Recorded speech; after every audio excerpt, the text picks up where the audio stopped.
Welcome students. स्वागत है आपका एक बार फिर मेरे यूट्यूब चैनल पर। मैं मनोज सैनी फिर आपका एक बार पुनः हार्दिक अभिनंदन करता हूं। आज के इस वीडियो में हम पढ़ेंगे कवि ऋतुराज द्वारा रचित कन्यादान कविता के बारे में। कन्यादान कविता जिसमें व्याख्या दे रखी है, कितना प्रमाणिक था उसका दुख लड़की को दान में देते वक्त, जैसे वही उसकी अंतिम पूंजी हो। लड़की अभी सयानी नहीं थी, अभी इतनी भोली सरल थी कि उसे सुख का आभास तो होता था, लेकिन दुख बाँचना नहीं आता था। पाठिका थी वह धुंधले प्रकाश की, कुछ तुकों कुछ लयबद्ध पंक्तियों की। तो ये प्रसंग है। तो सबसे पहले हम इसकी संदर्भ और प्रसंग देख लेते हैं इसका।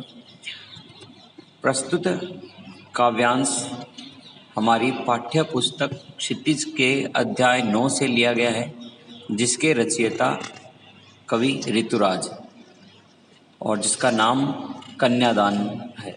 ठीक है।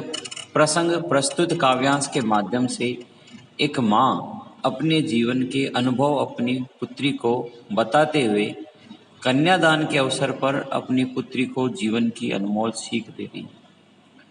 एक माँ अपने जीवन के संचित अनुभवों को अपनी पुत्री को बता रही है कि किस प्रकार समाज के अंदर पुरुषों के लिए मापदंड अलग है और स्त्रियों के लिए एक अलग मापदंड निर्धारित किए हुए हैं। तो माँ जिसने अपने संपूर्ण जीवन में जो अनुभव प्राप्त किया है, वही अनुभव अपनी पुत्री को अपनी सीख के माध्यम से दे रही है। अब देख लेते हैं इसकी व्याख्या।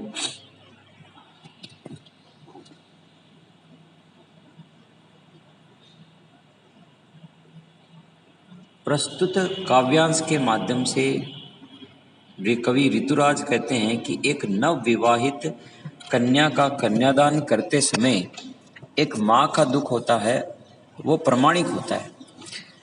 उसको किसी प्रमाण अथवा साक्ष्य की आवश्यकता नहीं होती, क्योंकि उस समय जब एक पुत्री की विदाई हो रही होती है, उस समय माँ की आंखों से जो आंसू बहते हैं, वो बहते हुए आंसू ही उसके प्रमाण मतलब उसके दुख के लिए प्रमाण होता है, साक्ष्य होते हैं। आगे कवि ऋतुराज कहते हैं कि एक माँ के लिए उसकी पुत्री अंतिम पूंजी के समान होती है। जैसे अंतिम पूंजी है वो मनुष्य अपनी संकटकालीन परिस्थितियों में ही खर्च करता है। जब मनुष्य को लगता है कि अब मेरे पास में कोई उपाय नहीं रहा है, तो वह अपनी जो संचित पूंजी है, जो संकटकालीन परिस्थितियों के लिए उसने इकट्ठा कर रखी है, उसको इकट्ठा की हुई पूंजी को ही वह खर्च करता है। और उसको ये भी पता रहता है कि इस पूंजी के पश्चात, यानी उस पूंजी को खर्च कर देने के पश्चात उसके पास में कुछ भी नहीं रहेगा। उसी प्रकार एक माँ के लिए भी उसकी पुत्री जो है वो अंतिम पूंजी के समान होती है, क्योंकि माँ अपना हर सुख दुख अपनी पुत्री के साथ में साझा करती। अपने प्रत्येक प्रकार के मनोभाव, विचार, सुख दुख, सारी बातें वो अपनी पुत्री के साथ में साझा करती है। और पुत्री के चले जाने के पश्चात उसके जीवन में कोई नहीं रहेगा जिसके साथ वह अपने दुख साझा कर सके। आगे कवि ऋतुराज कहते हैं कि लड़की अभी सयानी नहीं थी, यानी समझदार नहीं थी, वह अभी विवाह योग्य नहीं थी, अर्थात शारीरिक और मानसिक रूप से वह विवाह करने योग्य नहीं थी। वह उतनी तैयार नहीं थी, मतलब परिपक्व नहीं थी, मानसिक रूप से वह परिपक्व नहीं थी। वह जीवन में विवाह के पश्चात जो आने वाले सुख है उनकी कल्पना तो कर रही थी, पर विवाह के पश्चात जीवन में किस प्रकार का बदलाव आएगा, जीवन किस प्रकार चुनौतियों से भरा होगा, आगे किस प्रकार की जिम्मेदारियां, दायित्व उसके जीवन में आएंगे, उसका वह आभास नहीं कर पा रही थी। वह केवल अपनी बाल कल्पनाओं के अनुसार, बाल कल्पना कह सकते हो, किशोर वय की कल्पना कह सकते हो, उनके अनुसार केवल सुख की ही कल्पना कर रही थी।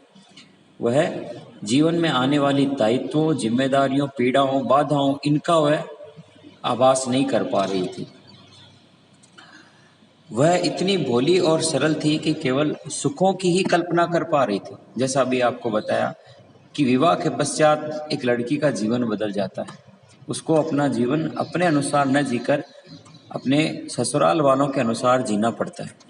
तो नवविवाहित जो लड़की है वो विवाह के पश्चात जीवन में किस प्रकार का बदलाव आएगा, मुझे आगे किस प्रकार जीवन जीना होगा, तो वह उन चीज़ों का एहसास नहीं कर पा रही थी, केवल सुखों का आभास कर रही थी, चुनौतियों, पीड़ाओं, दुखों का आभास उसे नहीं था।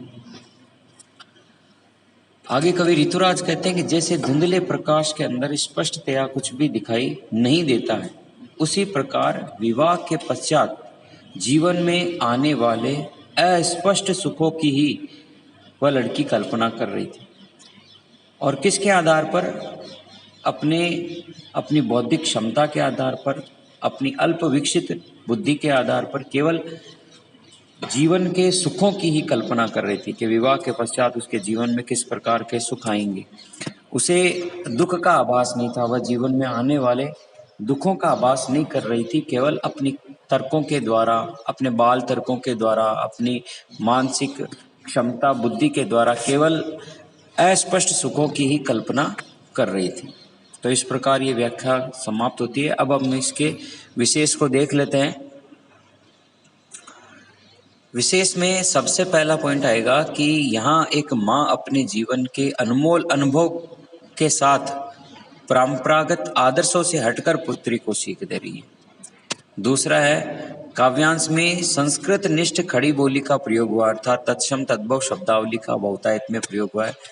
काव्यांश है वो छंद मुक्त शैली के अंदर लिखा हुआ है और इसके अंदर प्रसाद गुण का सुंदर प्रयोग हुआ है। काव्यांश में अनुप्रास, उपमा, अलंकार का प्रयोग किया गया है। आशा करता हूँ मेरे द्वारा दी गई जानकारी आपको पसंद आई होगी। धन्यवाद।